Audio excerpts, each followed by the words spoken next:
Maraming salamat po, Ginoong Punong Tagapamahala.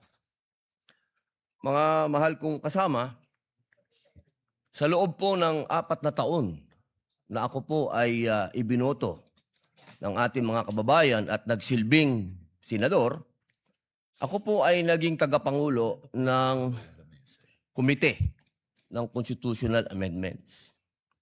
At tuwing meron pong pagdinig, ang lagi po naming pinapatawag ay yung mga sumulat ng konstitusyon. Bilang sila po ang nakakaalam kung ano ang puso, ang diwa ng konstitusyon. Malinaw po na kung meron tayong pakikinggan, ay yung creator. Hindi po ba? Tayo naman po lahat ay naniniwala sa Panginoong Diyos, kaya tayo po ay naniniwala sa salitang creator, tagapaglikha. At ang lumikha po ng konstitusyon ay itong mga taong nabanggit sa ipinamahagi ng ating mahal na Senadora Cayetano. Malinaw po dito. Nasabi na po sa English ito. Mainam po ay sabihin po natin sa Tagalog upang mas maintindihan po ng ating mga kababayan. Humingi po ako ng tulong sa Google kasi legal terms po ito. Hindi naman po ako nagtapos sa UP, hindi rin po ako nagtapos sa Ateneo, nagtapos po ako ng criminology at UP rin sa University of Prison. Ang sabi po dito, sa Tagalog po Ginoong Presiding Officer, eksakto ko itong hinihain dahil nagkaroon tayo ng pagkakaiba pagdating sa punong mahistrado ng Korte Suprema. Ngunit sa paglilinaw na iyon, na sa lahat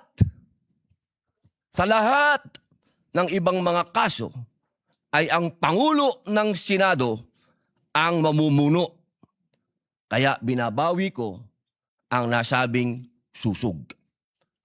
Ang nagsabi po nito ay ang dating Justice Davide. Ngayon, mga mahal kong kasama, at sa ating po mga taga-subaybay, ang batas po ay precise.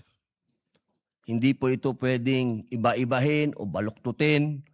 Kung ano ang sinabi lalo ng saligang batas, ay sana po ay panghawakan natin. Ngayon, sa loob po ng 4 na taong ko dito, lagi pong sinasabi yung tradisyon.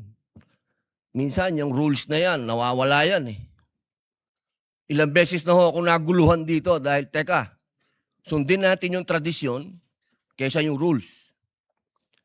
2 beses na po nagkaroon ng impeachment. Yung unang impeachment, ang nag-preside ay yung Chief Justice, yung kay Pangulong Estrada. Yung sumunod po, nandito na po ako nun. Ang nag-preside ay ang mahal na Bicolanong kaibigan ko, Senador Chis Escudero. Yun po kasi yung nasasabi sa saligang batas at tradisyon. Yun na po yung nangyari. Ngayon, gusto ko pong tanungin yung mga kasama ko sa majority. Personal na tanong po ito. Nung hinihikayat po akong sumama sa majority, isa lang ang sinabi ko. Kung si Senator Chis Escudero, ang kababayan kong Bicolano, ang gagawin yung Senate President, lilipat ako sa inyo. Ang hindi ko maintindihan, bakit ngayon pinipilit natin ng ating presiding officer, si Chis Escudero. Ba't hindi natin siya ginawang Senate President nun? Yun lang po ang tanong ko. Maraming salamat.